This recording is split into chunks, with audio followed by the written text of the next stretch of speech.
The CNBC app. Global market news in one place. Customizable sections and personalized alerts. Stocks tracking, interactive charts and market insights all in your hands. Stay connected. Stay informed. Download the CNBC app today. And welcome to Squawk Box. We're live from Paris and London. Here are your headlines today. Nvidia shatters expectations, topping already lofty forecasts on record sales of artificial intelligence chips, sending the stock past $1,000 in extended trade. Well, the Fed minutes once again not giving the doves what they wanted, revealing concerns over stubborn inflation. Surprise, surprise, weighed on stocks on Wall Street. JP Morgan's CEO Jamie Dimon tells CNBC he refuses to rule out a hard landing. Could inflation be stickier than people think? I think the odds are higher than other people think, mostly because the huge amount of fiscal and monetary stimulus is still in the system, and it's still maybe driving some of this liquidity you see, markets going up. Anglo American, meanwhile, spurning BHP's advances for a third time, rejecting an improved offer, but does extend the deadline on talks for yet another week, keeping hopes for a mining mega deal alive. And UK Prime Minister Rishi Sunak gambles on a snap July election, battling the rain and noise from the crowd to make his case to voters. Now is the moment for Britain to choose its future. To decide whether we want to build on the progress we have made or risk going back to square one with no plan and no certainty.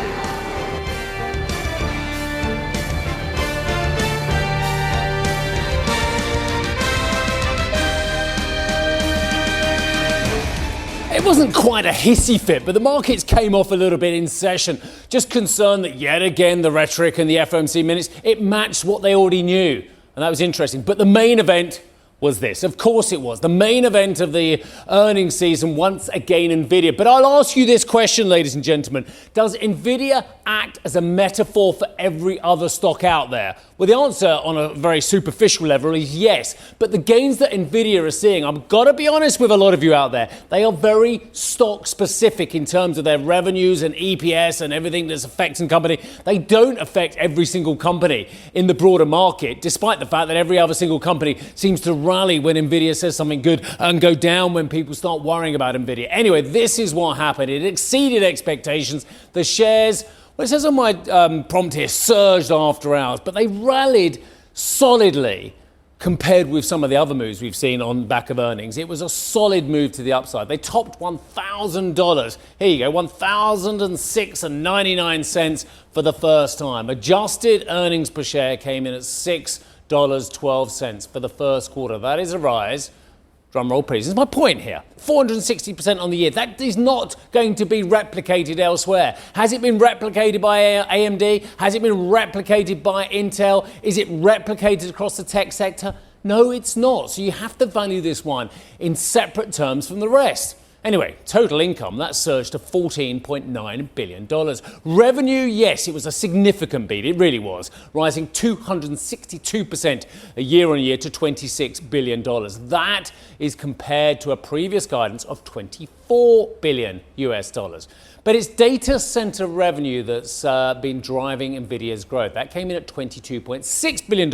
Again, ridiculously large jump, 427% jump on the year. The company said clients are seeing strong returns on the billions they've invested in AI chips. The CFO is Colette Kress, who also said that for each dollar spent on Nvidia hardware, cloud providers can expect to make a $5 return over the next 4 years. That's an extraordinary statement, isn't it? Anyway, Nvidia also announced, and this is interesting, a 10-for-1 stock split. Now, others have done this as well. I think the likes of Amazon and Tesla over the last couple of years as well, saying the move will make ownership in the company more accessible to employees and investors. Well, of course it does. I mean, just in pure basic terms, it changes nothing about the financial mathematics of the company. But if you've got $1,000 shares and suddenly it's a $100 share, of course, then it's a little bit more palatable for those of you who buy single stocks, rather than A, who trade on margin, or B, who get your Nvidia exposure in other ways. Now, speaking on the investor call, the CEO, Jensen Huang, said the company is at the center of the global shift towards AI-powered computing. The next industrial revolution has begun. companies and countries are partnering with Nvidia to shift the trillion-dollar installed base of traditional data centers to accelerated computing. Anyway, let's get some more analysis on the huge results that were Nvidia with Karen and Arjun, who join us now from Paris. Nice to see you both. Good morning, Steve. Great to see you. Good morning, Arjun. It's fantastic, isn't it? The numbers come through. The market had big expectations. No hurdle is too high, it seems, for Nvidia. Yeah, and it's that data center business again that's powering through Nvidia earnings. It's all about the GPUs. It's all about the training of AI models, and it continues to see demand for its products, and that's very key here. Well, Jensen Huang certainly good at fueling the hype as well. Let's get into the numbers with Ben Wood, who is Chief Analyst, CCS Insight. Ben, great to see you today. What we saw from Jensen Huang, previous quarters he's been talking about all the different buyers. You've got these big consumer internet companies, countries that are loading up on cloud service provider technology. You've got industries from autos to financials to healthcare. This time around, he sort of just tweeted saying, look, you've got data centers that have been turning into AI factories. Is there too much hype in the numbers?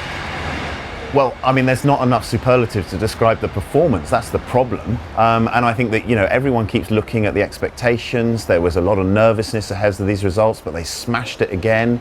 Demand is kind of, outpacing supply. So you have to look at it and go, there's a lot of potential here still. And as we saw, as you say, the repivoting around kind of these AI factories, I think as Jensen liked to call it, and some of the new opportunities he's seeing with AI kind of sovereign investments as well. It's an astonishing time for this company. When it comes to what we're seeing on the buying side, Alphabet, Microsoft, Google, Amazon, accounting for about 45% of the company's data center revenue.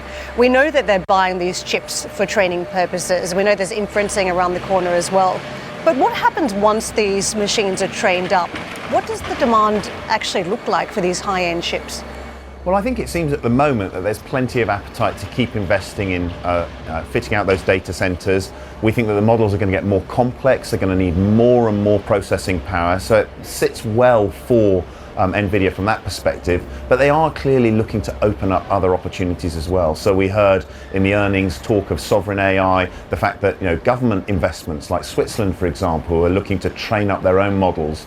And I think we'll see more of that as people start to make strategic bets on AI at a national level as well.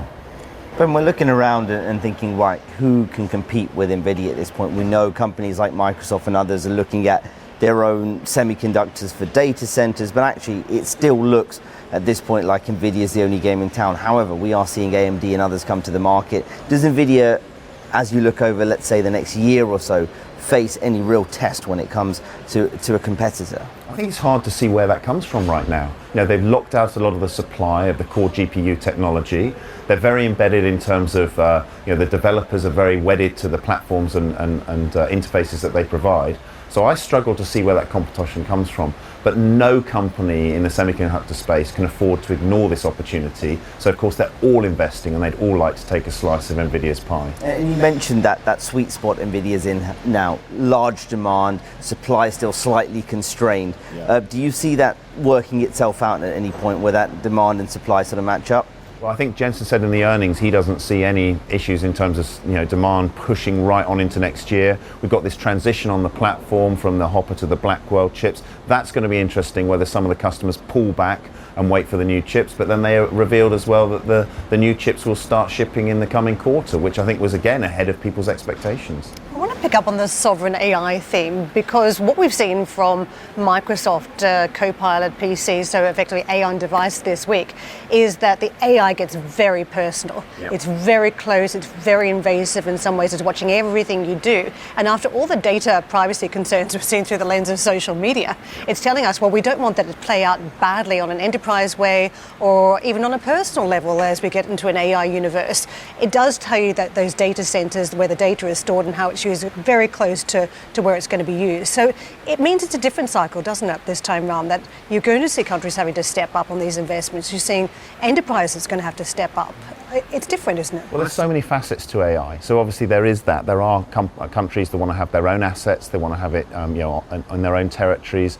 They also want to learn about the technology. They see it as a big catalyst for future technology investment. But then we're also seeing a lot of discussion around the on-device AI. So that's not necessarily related to what Nvidia are doing, but some of the other players in the market and some of those models which are being developed that sit on the device, and therefore, in theory, all of your data remains with you and doesn't go up into the cloud. And that's going to be a very, very hot debate over the next few quarters.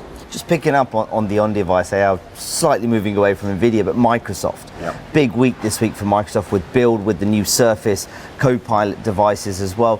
How big a play now is Microsoft making in terms of, one, on the hardware, but what Microsoft's doing with its AI functions, with Copilot, what does this mean for the Office 365 ecosystem for Windows in terms of, is this a brand new refresh cycle and a sort of new boom moment for Windows? Well, it's been a huge week for Microsoft. I mean, I was astonished by the news flow. We saw the pre-build event where they had all of the hardware you're referring to, new Surface devices, massive win for Qualcomm. They got the design win across the board, all of the OEMs piling in. I think Dell had 5 devices. This is a huge bet. It's a culmination of like 2 years of hard work by Microsoft, and they are really betting big that Copilot can, as you say, try and inject some new life into PC sales. Copilot for me was so significant because it was telling us about a use case. A lot of companies are still exploring the use case, and we got a sense of how we will actually be working with the technology. I had a fantastic debate on stage yesterday with Manpower and also the French digital minister talking about productivity gains coming from AI. And the verdict was that we may see greater productivity for some companies. Things are going to get quicker. But does that mean workers are going to be more productive? And the view from Manpower is like, they may spend more time on social media. Every time you get a bit more time in the workplace, it's like trawling through Instagram, trawling through WhatsApp.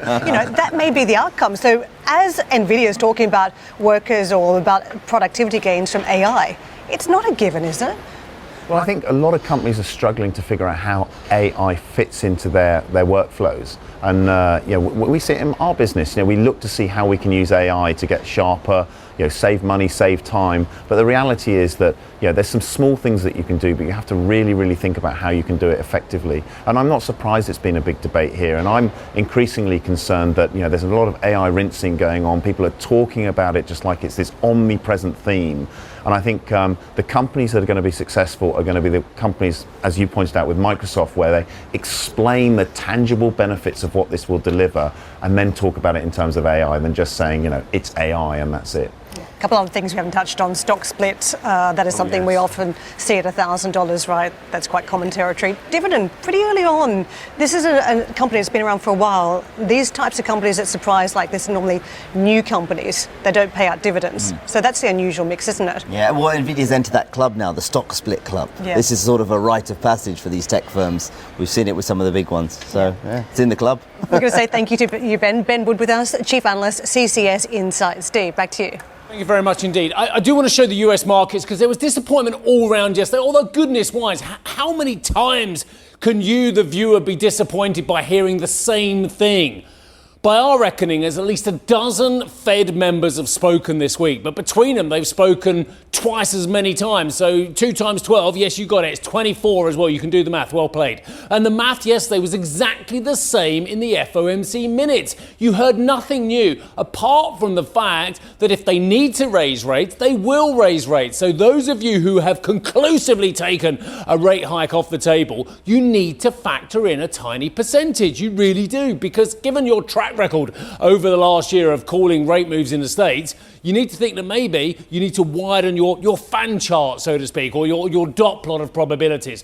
The market was down across the board. Goldman Sachs was one of the big names coming off. They're dragging the Dow a bit lower as well. But across the board, these are minor declines. Minor declines, despite the fact that the home sales were disappointing. The minutes were disappointing. The energy sector was the biggest declining. But I want to show you a board on my left here as well that just puts into context the moves we're seeing here. So on my right here, as you're watching on the left as well, we are fractions away from record levels. The S&P is 0.3 away from a record level as well. The Nasdaq actually, I think, hit a record level in session and then came off again. But I just want to show you what's going on in America. Yeah, not just the top stocks. America is a big place, yeah? And there are a lot of companies and a lot of indices, whether it's the Dow Transports or the Russell 2K, that are nowhere near a record level. And this is point. These indices are skewed to certain companies and certain sectors. They are not necessarily representative of what is going on the broader front as well. The Dow Transports, and thanks team for putting this one up as well, is still nearly 17% away from its record level as well. The Russell 2K is around about 15% off its record levels. So when you're looking at all the shiny stuff at the top, from Nvidia down to a few other tech names and a couple of the other most illustrious companies out there as well, you've got to remember there are a lot of companies that are nowhere near their record levels and are actually struggling with profitability. That is a key point. There are dozens and dozens and dozens of companies out there in wider indices that are not making money in the current environment. Right, so elsewhere, we've had a brilliant interview. If you didn't see it with Sri Jagaraja, I'm going to help you out here, because JP Morgan's CEO, Jamie Dimon, says he has not ruled out the possibility of a hard landing for the US. Some of these companies here, they are saying we've still got a hard landing. Anyway, telling Sri Jagaraja on the show earlier than this that the consumer confidence is low, down to inflation. Now, Sri spoke to the JP Morgan boss in Shanghai and asked whether we have seen the worst of the rates market volatility. When we look at risk and rates, we don't always look at guessing what the future is, kind of look at the range of outcomes. Do I think that rates can go up a little bit? Yes, I do. And if they do, is the world prepared for it? Not really. Okay, so I think, could inflation be stickier than people think? I think the odds are higher than other people think, mostly because the huge amount of fiscal and monetary stimulus is still in the system, and it's still maybe driving some of this liquidity you see, markets going up, prices of certain assets, stuff like that. So I'm just in the cautious side. Now again, I'm usually cautious, so maybe that's my normal state of affairs, but put me in the cautious side in this one. Where does this put the Fed? And I'm sure you've had numerous discussions with FOMC and policymakers, because the market pricing has been all over the place, hasn't it? It's gone from 6 rate cuts to higher for longer to an outside chance even off a rate hike. Well, where are you? You're making the same point that I'm making, okay? The world said it was going to stay at 2% all that time, then they said it was going to 6%, then they said it's going to go to 4%. It's been 100% wrong almost every single time. Why do you think this time it's right? So I look at the range of outcomes, and again, the worst outcome for all of us is what I call stagflation. Higher rates, a recession, that means corporate profits will go down, and we'll get through all of that. I mean, the world will survive that, but I just think the odds are a little bit higher than other people think. Where then do you see... And just for example, we use the implied curve. I know it's going to be wrong. So just because it says X doesn't mean it's right. It's always wrong. You can go back to any inflection point of the economy ever, and people thought X, and then they were dead wrong 2 years later. So, to me, markets are pretty good. They're not always right. But does it feel that the measures of inflation and the gauges of inflation, the speedometer, for want of a better expression, we need a new one? It's redundant. Yeah. And that is why it is so hard for the great and the good at the Fed to discern where inflation is ultimately heading. No, I think actually, yes, you're right, but I think that's not a major point. So if you look at the actual data and how it gets calculated, it is completely distorted by a million different things. So looking at monthly numbers, it's kind of a nice trend. It doesn't tell you what next year is going to be. But it's possible that next year's inflation is already built in. So that you're looking at this when that's already going to happen. So I'm just a little cautious that thinking that looking monthly numbers, whether or not they're accurate, is going to tell you what next year is going to bring. So like I said, I think the fiscal stimulus still is high, and it's a global phenomenon. Yes. Since COVID, a lot of money was spent. There was a lot of QE, and those things are still kind of surging through the system. Models, in my view, don't pick up fat tails. I would put the amount of spending as a fat tail. So, you can build a model that tells you what, with some accuracy might happen if rates go up and down 100 basis points, but not they go up and down 500 basis points. Particularly on defense expenditure, the remilitarization, we're seeing that in your country, we're seeing that across the world. Yeah, but it's not just that. It's remilitarization, the restructuring of trade. There's going to be some of that. We don't know exactly how much yet. That's going to be inflationary. The green economy is going to be inflationary. Fiscal spending is inflationary. Commodity prices, if you look at commodities and oil, copper, there's a chance of being short supply down the couple of years from now. So there are a lot of things out there which can drive inflation. But again, not today. I'm talking about 12 months, 24 months from now. Jamie, is the consumer in trouble? Is something starting to break in the broader economy? And can we say the same for commercial real estate? And have we seen the worst of the stress? What could go wrong? So right given now, the cycle? the consumer is in pretty good shape. So unemployment's been below 4% now for a year and a half or 2 years. Wages are going up at the low end, which I think is a very good thing. Okay, and their home prices are up, stock prices are up. Even when we go into recession, they're in pretty good shape. However, their confidence levels are low, and that seems to be mostly because of inflation, et cetera. So they seem to be okay. The extra money from COVID has been coming down. It's still there, at the for the bottom 50%, it's kind of gone. So it's I'm going to call it normal, not bad. For the top 50%, they still have more money. That's true for small businesses. It's true for corporations who funded long.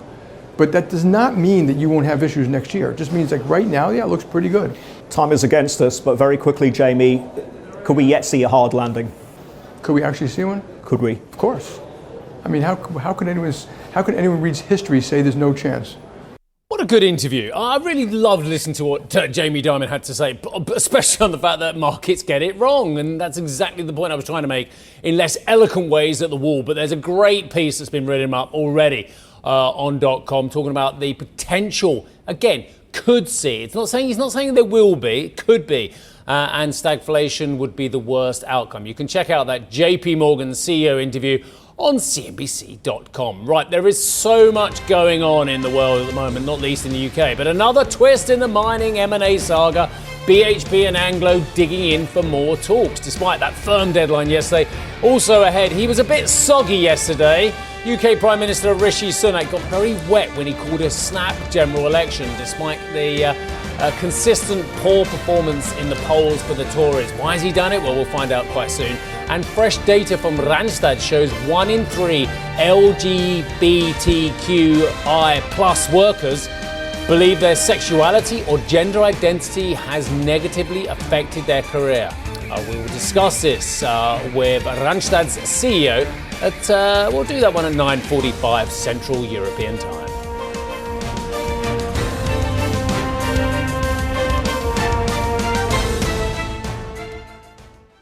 Ambition to me is about doing better. I think ambition creates a pathway. Best advice I can give someone starting off a career is don't have a career, have lots of careers, try loads of different things. Talk to people and put your ambition out there. I don't feel that I've hit peak ambition because it's a learning journey. CNBC is where ambition meets opportunity. What does living ambitiously mean to you? Hear it from our CNBC anchors, reporters, and global business leaders on CNBC.com.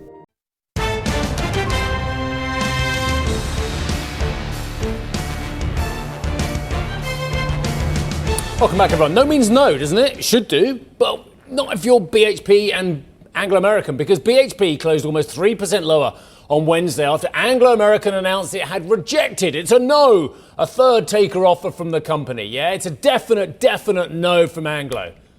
But the Australian mining giant announced it had submitted an increased and final. It's a final offer, okay? So they're saying final, they're saying no.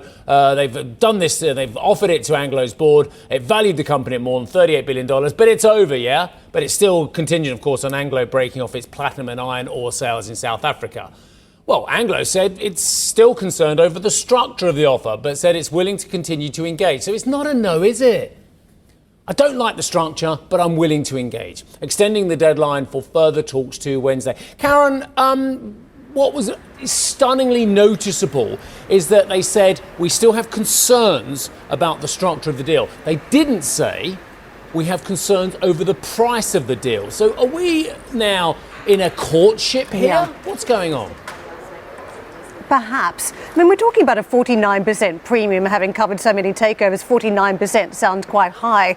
If you think about the no you just mentioned, you're right. No, it doesn't sound like it's a no. There's an extension of conversations now for another week under the takeover panel's rules. But what comes down to what is final? This is the other point of debate. The FT had a terrific piece pointing out that there was a final offer ratio used, but if you dig down into the footnotes, suggested there was a language saying that BHP reserved the right to increase to otherwise improve the final offer ratio if another party or came along and if there was another agreement with Anglo. So again, is this final? To me, what is interesting here is that it's very difficult now to get this through even some of the local concerns. A big investor yesterday, PIC, invested in both miners, talking about the positive impact that Anglo has on the South African economy, and that any forward move here by the miners would try and protect that type of improvement that is delivered to the South African economy. Thank you for listening to Squawk Box Europe Express. For more market-moving news, you can head to cnbc.com. Or join us again on the show with Steve Sedgwick, Karen Cho,